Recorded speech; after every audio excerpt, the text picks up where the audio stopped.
नमस्कार मित्रांनो, की स्टडी चॅनलवर आपल्या सर्वांचं स्वागत. लोकसत्ता सकाळ लोकमत वर्तमानपत्रावर आधारित ही अर्थशास्त्र प्रश्न सिरीज किंवा मालिका आहे. आजचा दिनांक आहे 10 मे 2021. आपण प्रश्नाकडे वळूयात. पहिला प्रश्न असा आहे की त्याच्यामधलं विधान असं सांगते की बँकिंग रेग्युलेशन कायदा हा 1949ला संमत करण्यात आला. विधान ब 22 जुलै 1929 रोजी स्थापन झालेल्या भारतीय मध्यवर्ती बँकिंग चौकशी समितीचा अहवाल बँकिंग रेग्युलेशन्स कायद्याचा पाया मानले जाते. विधान क्रमांक 3 म्हणजेच क की भारतीय मध्यवर्ती बँकिंग चौकशी समितीचे अध्यक्ष भूपेंद्रनाथ मित्रा हे होते. तर असा हा प्रश्न आहे आणि त्याचे जे ऑप्शन आहेत पर्याय खालीलप्रमाणे आहेत की यापैकी जे पहिलं विधान आहे म्हणजे ऑप्शन आहे की फक्त क हे अचूक म्हणजे बरोबर आहे. अचूक म्हणजे याचा अर्थ बरोबर, म्हणजे भारतीय मध्यवर्ती बँकिंग चौकशी समितीचे अध्यक्ष भूपेंद्रनाथ मित्रा हे होते. दुसरं जे ऑप्शन किंवा पर्याय आहे ब फक्त अचूक. तिसरा जो पर्याय आहे क फक्त ब हे विधान चूक. आणि चौथा जो पर्याय आहे वरील सर्व विधाने बरोबर आहेत. तर या प्रश्नाचं जे उत्तर आहे ते तुम्हाला शोधावं लागणार आहे. तर या प्रश्नाचं उत्तर आहे बघा की वरील जे सर्व स्टेटमेंट्स आहेत ते सर्व बरोबर आहेत. या प्रश्नाचं उत्तर आहे ड म्हणजे सर्व विधाने बरोबर आहेत. ठीक आहे. तर या संबंधीची जी न्यूज होती ती लोकसत्तामध्ये आली होती. त्या संबंधीचा तो लेखच होता की आजच्या बँकिंग रेग्युलेशन ॲक्टचा जी पायाभरणी झाली होती त्यासंबंधी होते. आणि ही जी काही ही जी न्यूज आहे याच्यामध्ये विस्तृत बँकिंग रेग्युलेशन ॲक्टचा पायाभरणी कशी झाली त्यासंबंधित काय केलेले विश्लेषण केले होते. तर त्यामध्ये म्हणजे ही जी समिती होती म्हणजे कोणती बघा, भारतीय मध्यवर्ती बँकिंग चौकशी समिती जी 22 जुलै 1929 रोजी स्थापन झाली होती. तर तिचे जे अध्यक्ष होते ते भूपेंद्रनाथ मित्रा हे होते आणि त्यांचे उपाध्यक्ष कोण होते तर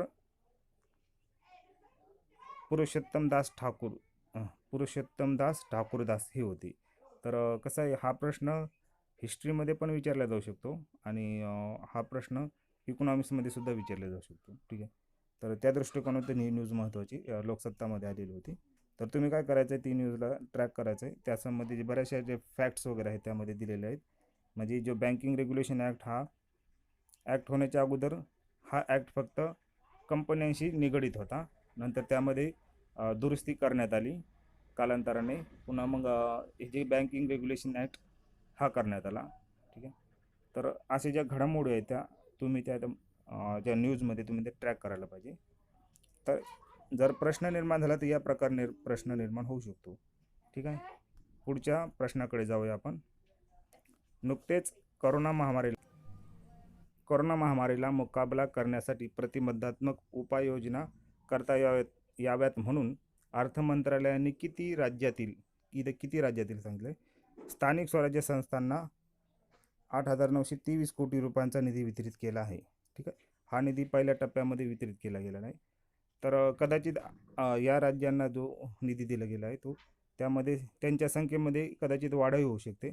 पण जे पहिला जो हप्ता होता त्यामध्ये पण जे पर्याय ते आपण बघूयात की किती राज्यांना हा निधी दिला गेला होता. तर यामधला पर्याय पहिला असा आहे की 25 राज्ये, 25 राज्ये, ब मध्ये 26 राज्ये, क मध्ये 27 राज्ये आणि ड मध्ये म्हणजे पर्याय ड मध्ये 28 राज्ये. तर यापैकी जे बरोबर उत्तर आहे ते आहे म्हणजे 25 राज्यांना हा एवढा निधी पुरवला गेला होता. ठीक आहे. कशासाठी की कोरोना महामारीला प्रतिबंधक मुकाबला करण्यासाठी. ठीक आहे. आता हा निधी दिला आहे स्थानिक स्वराज्य संस्थेला. हा निधी स्थानिक स्वराज्य संस्थेला दिला आहे तर ह्या 3 पातळीवर विभागल्या जाणार आहे म्हणजे दिल्या जाणार आहे. तर 3 पातळी म्हटलं तर 3 पातळी म्हटलं तर बघा म्हणजे आपले गाव, ब्लॉक म्हणजे तालुका लेवल आणि जिल्हा लेवल हा निधी असा वितरित केला जाणार आहे. ठीक आहे. सद्यस्थितीला जर बघितलं तर हा जे कोरोना महामारी किंवा आपण हा कोविड-19 म्हणतो हा गाव पातळीला बराचसा पसरलेला आहे. तेच लक्षात घेऊन सध्या केंद्राने ही जी मोठी मदत करण्याचा निर्णय घेतलेला आहे.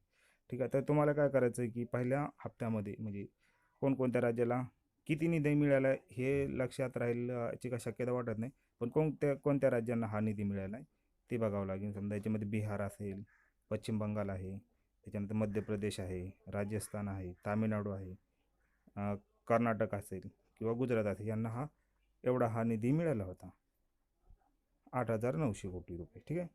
तर ही ही जी मदत कशी मिळाली यामध्ये पहिल्या हप्त्यामध्ये महाराष्ट्राला काही अशी मदत मिळालेली इथं नमूद दिसत नाही. ठीक आहे. तर हा पंचायत राज लेवलला कसा केंद्र या करोना महामारीमध्ये म्हणजे निधी वितरित करते तेही आपल्याला बघणं गरजेचं आहे. यामध्ये पॉवर्टीसुद्धा कवर होते, म्हणजे आपण स्ट्रक्चरल लेवलला जर गेलं तर आणि थोडा म्हणजे इकॉनॉमिक्सच्या रिलेटेडसुद्धा आहे. ठीक आहे. असा हा प्रश्न आहे. तर या प्रश्नाचं उत्तर काय आहे मग? 25 राज्ये. ठीक आहे, लक्षात ठेवा. पुढचा प्रश्न बघूया आपण. पुढचा प्रश्न असा आहे की इनवॉइसिंग ही संकल्पना कशाशी संबंधित आहे? तसा हा प्रश्न खूप सोपा आहे, पण तरी देखील हा मी प्रश्न इथे फ्रेम केला आहे. तर कारण या प्रश्न फ्रेम करण्यामागचं कारण किंवा लॉजिक असं आहे की की हा प्रश्न थोडं करंटमध्ये आहे आणि याच्यामध्ये सरकार काही नियम किंवा काही एक नियम घेऊन येत आहे. तर ते बघणार आहोत आपण. तर या प्रश्नाचे आपण काय बघू? पर्याय बघू काय आहेत. तर पर्याय क्रमांक काय म्हणत आहे की शेअर बाजार इनवॉइसिंग हा शेअर बाजाराशी संबंधित असणारी संकल्पना आहे. ठीक आहे. ब मानक स्वरूपाच्या इलेक्ट्रॉनिक पद्धतीने तयार करण्यात आलेले बिल आहे आणि डिजिटल नेटवर्किंग या संबंधित इनवॉइसिंग ही संकल्पना आहे असं म्हटलं जातं किंवा आरोग्यशास्त्रासंबंधित. तर या प्रश्नाचं बरोबर उत्तर आहे बघा, मानक स्वरूपाच्या इलेक्ट्रॉनिक पद्धतीने बिल तयार करणे ही जी संकल्पना त्यामध्ये इनवॉइसिंग म्हटल्यावर तुम्हाला लगेच कळलं पण असेल. ठीक आहे. तर या संबंधित जी न्यूज होती ती बघू आपण काय होती. एक मिनिट. हां, इनवॉइसिंग आणि बिल प्रणाली असे संबंधित ती न्यूज होती. तर यामध्ये काय आहे की जे हे व्यापारी असतात मालाची खरेदी विक्री करतात, नंतर बिलाची देवाणघेवाणसुद्धा करत असतात. त्यामध्ये काय होतं की ते त्यांच्या गरजेनुसार त्यांची जी माहिती असते बिलाची ती वेगवेगळ्या पद्धतीने ठेवत असतात. त्यामुळे जी काही माहिती असते ती अशी एकसर पद्धतीने नसते. ती वेगवेगळी माहिती असल्यामुळे जी काही अडचण निर्माण होते ती अडचण दूर करण्यासाठी ही इनव्हॉइसिंग अशी ही प्रणाली तयार करण्याचे ठरवले आहे. तर या संपूर्ण खरेदी विक्रीच्या बिलांचा तपशील प्रत्येक व्यापारी वेगवेगळ्या पद्धतीने ठेवत असतो, म्हणजे वेगवेगळ्या पद्धतीने ठेवतो तो.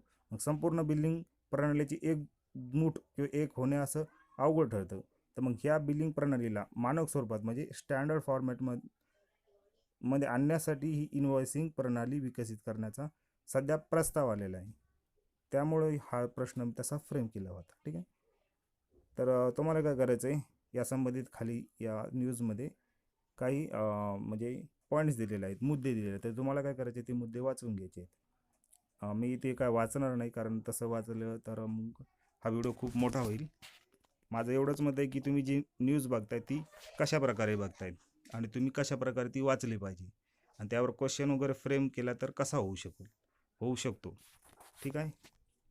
तर व्हिडिओ तुम्ही पॉज करून हे जे मी मुद्दे दिले आहेत म्हणजे ह्या न्यूजमध्ये जे मुद्दे दिले ते तुम्ही वाचू शकता किंवा नोट पण करू शकता. ठीक आहे. त्यानंतर आपण काय करू, पुढच्या प्रश्नाकडे वळूया. पुढचा प्रश्न आहे बघा. या प्रश्नाचं उत्तर काय आहे? ब मानक स्वरूपाच्या इलेक्ट्रॉनिक पद्धतीने तयार करण्यात आलेले बिल. हे एक बिल आहे, एवढं लक्षात ठेवा. इनव्हॉइसिंग हे बिलची एक मानक म्हणजे स्टँडर्ड एक मेथड आहे. ठीक आहे. पुढचा प्रश्न असा आहे की स्मॉल कॅप इंडेक्स. तुम्हाला माहीतच आहे की हे जे इंडेक्सेस असतात किंवा इंडेक्स असतात, निर्देशांक असतात, यावर प्रश्न विचारण्याचा आयोगाचा परीक्षांचा म्हणजे जास्त भर आहे, कल आहे. तर त्याच दृष्टिकोनातून हा प्रश्न तयार केलेला आहे की हा जो स्मॉल कॅप इंडेक्स कशाशी संबंधित आहे. तर या प्रश्नाचे पर्याय खालील प्रमाणे. पर्याय काय सांगताय की शेअर बाजार यासंबंधित हे स्मॉल कॅप इंडेक्स आहे. आरोग्यशास्त्र किंवा आरोग्याशी संबंधित हा स्मॉल कॅप इंडेक्स असेल किंवा शिक्षण आणि प्रदूषण. तर या प्रश्नाचं उत्तर बघा काय आहे की हा जो स्मॉल कॅप इंडेक्स आहे तो शेअर बाजाराशी संबंधित असणारा इंडेक्स आहे. त्याला स्मॉल कॅप निर्देशांक असं म्हणतात. ठीक आहे. तर या संबंधीची जी न्यूज आली होती ती बघू आपण. या संबंधीची जी न्यूज होती, हा बॉम्बे स्टॉक एक्सचेंजचा स्मॉल कॅप इंडेक्स आहे हा. ठीक आहे. ठीक आहे. स्मॉल कॅप स्टॉक प्राइजेस याशी संबंधित हा न्यूज आहे.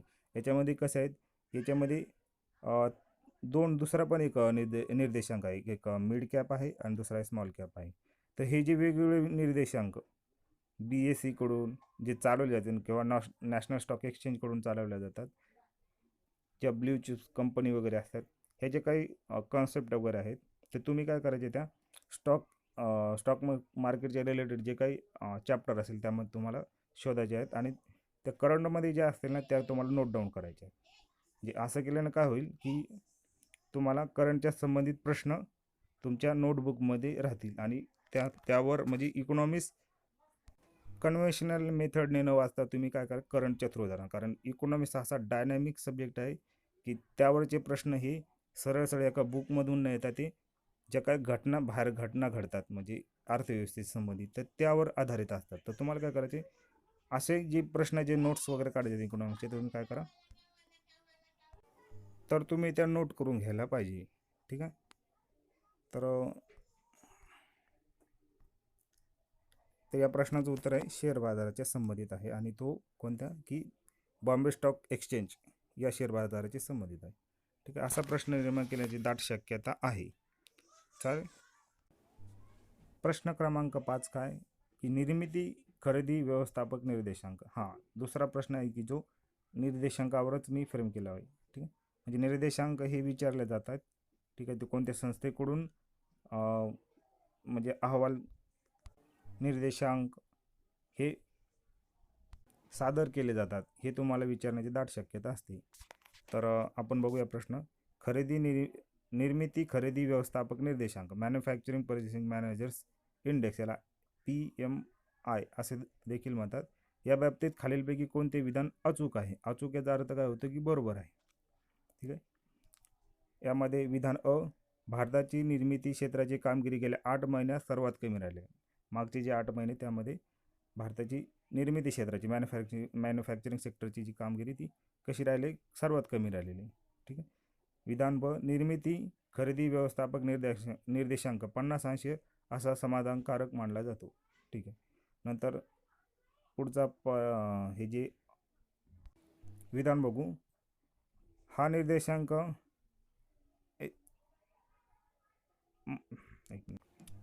IHS, हे थोडं IHS आहे, IH आणि S मार्केटद्वारा जाहीर केला जातो. ते इंग्लिशमध्ये होते, ते मराठीमध्ये टायपिंग मिस्टेक झाली होते. तर IHS मार्केट ही जी एजन्सी आहे त्याद्वारे हा जाहीर केला जातो. तर या प्रश्नाचे पर्याय खालीलप्रमाणे. यामध्ये विधान म्हणजे विधान 1, 2 आणि 3 बरोबर आहे. तर इथं असलं पाहिजे, ते ब आणि क. ठीक आहे. ते बरोबर आहे म्हणजे. नंतर पर्याय क्रमांक 2 फक्त ब हे विधान बरोबर आहे. पर्याय क्रमांक 3 फक्त क म्हणजे हे जे विधान आहे ते बरोबर आहे. आणि पर्याय क्रमांक ड म्हणजे फक्त इथं क असले पाहिजे, काय असले पाहिजे. ठीक आहे. तर इथं काय करा, तुम्ही करेक्ट करून घ्या, इथं करा. तर हे विधान बरोबर असले पाहिजे. ठीक आहे. असा हा प्रश्न आहे. ठीक आहे. तर या प्रश्नाचं उत्तर आहे बघा, ही तिन्ही विधानं बरोबर आहेत. म्हणजे हे गेल्या 8 महिन्यामध्ये निर्मिती क्षेत्राची कामगिरी कमी राहिलेली आहे. नंतर हा 50% असेल तर समाधानकारक मानला जातो हा निर्देशांक. आणि हा निर्देशांक IH आणि S मार्केटद्वारा, या संस्थेद्वारे हा जाहीर केला जातो. या संबंधीची न्यूज मागच्या 1-2 दिवसापासून येत आहे. तर त्याही तुम्ही बघायला पाहिजे. इथं हे जे मी बूस्टर डोस असा क्लिक झाला होता, त्यामध्ये सांगितलं होतं की